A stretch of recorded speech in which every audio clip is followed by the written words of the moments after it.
Good morning. Today's the 19th day of First Adar and the 28th of February. I guess tomorrow's the last day of February.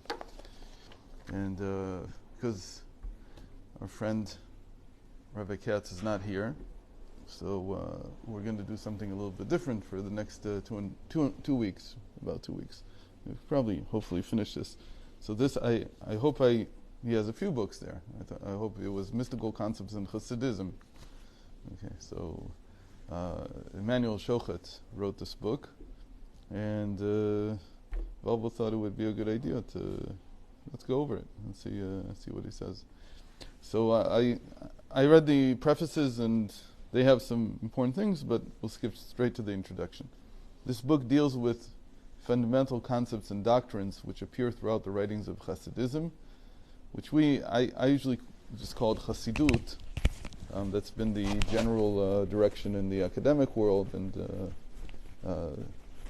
so we usually accept things like that. And in general, there's a whole thing about how to transliterate terms in Hebrew into English. And many years ago, I don't know why I wasn't there, Rav Ginsburg decided to go with the introduction to the Encyclopedia Judaica, which there prefers always the Sephardic pronunciation. So instead of Chasidus, they say Chasidut. Here it's an Americanism, it's a Chasidism, but in any case. And are essential for a proper understanding of them. They are concepts and doctrines that have their origins in the basic works of the Kabbalah, such as Sefer Yetzirah and the Zohar writings, but in these works they appear mostly seminal and rudimentary. They assume their accepted authoritative forms, or they in the comprehensive expositions of Rabbi Moses Cordovero, the Ramak, and Rabbi Isaac Luria, who's the Ari. And we said that many times that the Ramak represents not just he's also an expositor. He also has his commentary on all of the Zohar called Or Yakal. All of the Zohar except for the most important parts. It's very interesting. He planned to write a commentary on the two Idrot, Idra Rabbah and Idra Zuta, which are where it's not rudimentary. The Idra Rabbah and Idra Zuta seem to talk in much more explicative language, and something that he'll come up with in a moment, with a lot more anthropomorphism than there is in the other parts of the Zohar. But it's a beautiful, beautiful commentary. It's huge. It's one of the biggest commentaries ever written. But apart from being an expositor, like we just said, he was also like a historian of the different viewpoints up till then. Was he pre-Ari? Right. Yeah. So he, again, the story is that on the day that he passed away, the Arizal arrived in Tzfat. He lived in Tzfat, and the Arizal arrived on that day. Apparently, the Arizal was in Tzfat more than once, but this was one of the times, I guess, and maybe the last time that he was there. The last time that the Arizal was there, and he was there for about 2 years, and then he passed away. And it was during those 2 years that he taught most of his system. He had also taught it earlier, but we don't have a very good account of what happened earlier. And he also taught it, I said, for 2 years, but only 18 months with Rachu, Rav Chaim Vital, who was considered, at least among the Sephardim, to be the most important, and actually the only, I don't know what the word is, but the one who writes down before the teacher. So he was the scribe, one might say. But before that, for 6 months, he taught Rabbi Yisrael Sarug. And this Rabbi Yisrael, he left for Europe. And the tradition of the Arizal in Europe actually started before it started in the Eastern countries because of that. Because Rabbi Yisrael Sarug was already disseminating his teacher's teachings. And I don't know how the Arizal did this, but in 6 months he basically went over everything that he later went over with Rachu. But he actually went over more things. Some of them not to the same detail, but some of them were very deep in their ability to discuss what we call the Malbush, which is another text. I don't know where it came from. I don't know, but this Malbush became a very, very big deal in Europe. And in the East, they didn't know about this text at all, and they didn't know what the Arizal had said about it even. So there's this split, this very interesting split between the East and the West. It's not a split that like causes people not to speak to each other or anything like that, but it's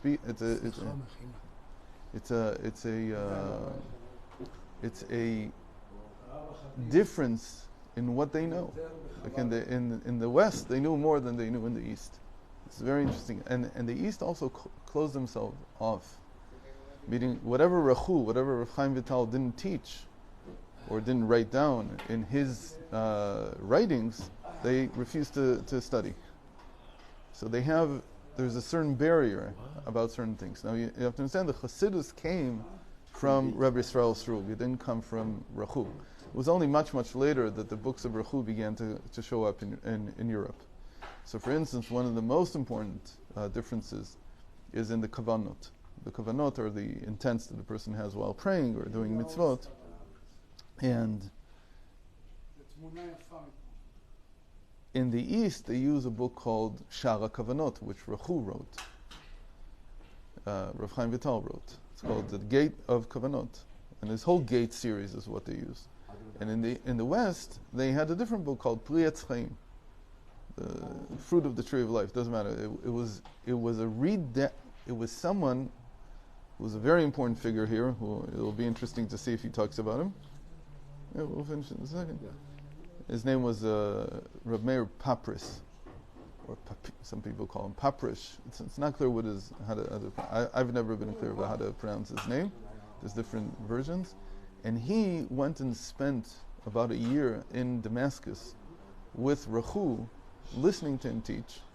And then he wrote his own version, which combined what he knew from Rachu directly with what he had known in the West. And that's called Pri Etz Chaim. And he had a whole series. And actually the book that's called Eitz Chaim today is not Rachu's Eitz Chaim. It's actually from Reb Meir Paprish. So it's based on what he heard from Rachu, plus what they knew in, not all of what they knew, but a little bit more of what they knew. So it's more of a merging? So the big difference is that, in the Eitz Chaim there's not much more merging. Okay. Because he was very careful to only teach or only write what he had heard from Rachu in Damascus. But it is different. Yeah. Only now, in the last 5 years, has the actual Eitz Chaim come out. It's only now been printed. It was in manuscript until now. It's a whole big story if somebody wants to make a movie about like how manuscripts. Yeah. Okay, so it's just a little bit of background saying that there's a lot of scholarship that went into this. And everything started from the fact that Rav Chaim Vital did not publish everything right away. In fact, he never published anything. It wasn't published until his son and his grandson took over his work.